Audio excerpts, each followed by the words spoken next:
जब जीव मृत्युलोक में जन्म लेता है उस समय उसकी स्मृति शून्य होती है। वह ना तो किसी चीज को जानता है और ना ही किसी को पहचानता है। बच्चा मां के गर्भ से निकलकर जैसे ही बाहर आता है तुरंत ही रोना शुरू कर देता है। वह ऐसा तकलीफ में करता है या कोई और कारण भी है जिसे हम समझ नहीं पाते। क्या आपने भी कभी सोचा है कि आखिर बच्चा जन्म लेने के तुरंत बाद रोता क्यों है? इसके पीछे का सटीक कारण क्या है? हिंदू धर्मशास्त्रों के अनुसार वैसे तो इसके पीछे एक पौराणिक कथा की मान्यता है जिसका विवरण विष्णु पुराण में मिलता है। इस्लाम में भी बच्चे रोने के अपने अलग कारण बताए गए हैं। लेकिन सच्चाई क्या है, यह एक ऐसा सवाल है जिसका सही उत्तर हम सब जानना चाहते हैं। शिशु के जन्म लेते ही रोने के कारण को विज्ञान एक सहज और आवश्यक प्रक्रिया मानता है। तो दोस्तों आइए इस वीडियो में सबसे पहले हम बच्चे के रोने को लेकर वैज्ञानिक दृष्टिकोण समझते हैं, फिर हिंदू धर्मशास्त्रों में वर्णित उस पौराणिक कथा को जानेंगे जिसका उल्लेख विष्णु पुराण में मिलता है। नमस्कार दोस्तों, स्वागत है आप सबका हमारे चैनल वैदिक ज्ञान संगम में। आपसे विनती है कि चैनल को सब्सक्राइब कर लीजिए और कमेंट बॉक्स में जय श्री कृष्ण लिखकर परमात्मा को अपना आभार व्यक्त कीजिए। दोस्तों, नए जीवन की प्रक्रिया पुरुष और स्त्री के समागम के साथ शुरू होती है, जिसके फलस्वरूप जीव को एक नए शरीर के रूप में स्त्री के गर्भ में स्थान मिलता है। जब तक बच्चा माता के गर्भ में रहता है तब तक वह सांसारिक दुनिया से अनजान होता है। माता के गर्भ में वह जीवित तो होता है परंतु वह सांस नहीं लेता। उसके शरीर को खाना पीना इत्यादि मां से जुड़ी गर्भनाल से प्राप्त होता रहता है।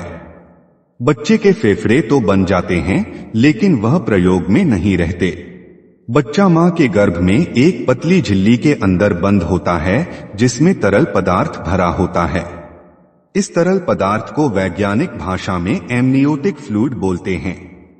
यही तरल पदार्थ बच्चे के मुंह, श्वास नली और फेफड़ों तक में पहुंच जाता है।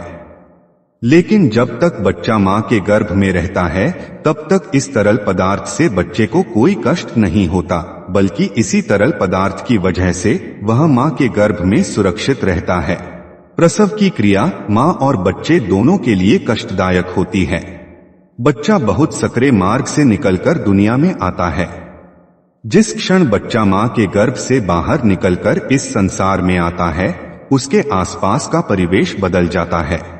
अब शिशु को जीवित रहने के लिए श्वास की जरूरत होती है। शिशु के फेफड़े प्रथम बार काम करना शुरू करते हैं, लेकिन फेफड़ों में वही तरल पदार्थ पहले से ही भरा होता है जिसे बाहर निकालना बच्चे के स्वास्थ्य के लिए बहुत जरूरी होता है। इसीलिए डॉक्टर बच्चे की डिलीवरी होते ही गर्भनाल को काट देते हैं और बच्चे को उल्टा करके उसके मुंह से इसी तरल पदार्थ को बाहर निकालते हैं। ऐसी असहज स्थिति में बच्चा प्रथम बार रोता है। रोने की प्रक्रिया के दौरान बच्चा एक गहरी सांस लेता है जिससे हवा फेफड़े के अंदर प्रवेश करती है और फेफड़े में भरा तरल पदार्थ बाहर निकल जाता है।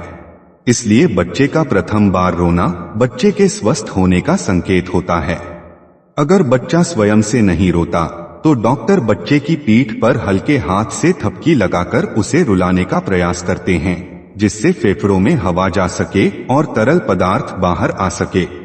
बच्चे के दिमाग को सही ढंग से काम करने के लिए एवं बच्चे के शरीर को सुचारू रूप से कार्य करने के लिए ऑक्सीजन की जरूरत होती है। जिन बच्चों के फेफड़े से तरल पदार्थ नहीं निकल पाता उनके फेफड़े में पर्याप्त हवा नहीं पहुंच पाती।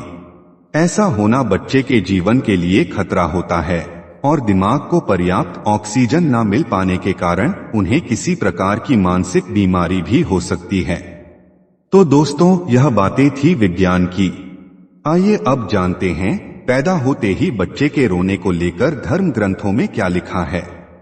शिशु जब प्रथम बार रोता है तो उसके रोने का स्वर कुछ इस प्रकार सुनाई देता है जैसे वह पूछ रहा हो, कहाँ हूँ मैं, कहाँ हूँ। विष्णु पुराण के मुताबिक जब ब्रह्मा जी सृष्टि की रचना कर रहे थे उन्होंने स्वयं जैसा पुत्र पैदा करने का विचार किया तो उनकी माया से गोद में एक मायावी बालक प्रकट हुआ। ये बालक रोते हुए ब्रह्मा जी की गोद में उथल पुथल करने लगा।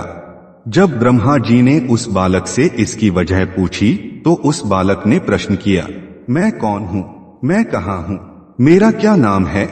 इस पर ब्रह्मा जी कहते हैं कि पैदा होते ही तुमने रोना शुरू कर दिया, इसलिए मैं आज से तुम्हारा नाम रुद्र रखता हूँ। ऐसी मान्यता है कि इस बच्चे के जन्म से पहले किसी बच्चे ने रोना शुरू नहीं किया था। ऐसी पौराणिक मान्यता है कि तभी से जन्म के बाद बाकी बच्चों में भी रोने का नियम बन गया, जबकि इस्लाम धर्म में यह मान्यता है कि बच्चे के जन्म लेते ही शैतान उसके पास आता है। शैतान के छूते ही बच्चा जोर जोर से रोने लगता है। इसीलिए ऐसी मान्यता है कि जब बच्चे की पैदाइश हो जाए तो फौरन उसके दाएं कान में अजान और बाएं कान में इमामत पढ़नी चाहिए, ताकि बच्चा शैतान के डर से महफूज अल्लाह की पनाह में रहे और पैदा होते ही अपने परवरदिगार का नाम सुन ले। क्या आपको बच्चे के रोने का कारण पहले से ही पता था? कमेंट बॉक्स में जरूर बताइए। दोस्तों, अगर आपको इस विषय से जुड़ी कोई अन्य जानकारी चाहिए तो आप डिस्क्रिप्शन में दिए गए हमारे और वीडियोस को देख सकते हैं। दोस्तों, आशा करते हैं कि आपको हमारी यह कोशिश पसंद आई होगी। अगर हमारा प्रयास सफल रहा हो तो प्लीज वीडियो को लाइक कीजिए और ऐसे ही वीडियोस को देखने के लिए हमारे चैनल वैदिक ज्ञान संगम को सब्सक्राइब कर लीजिए। सर्वे शुभम भवतु। आइए मिलते हैं अगली वीडियो में।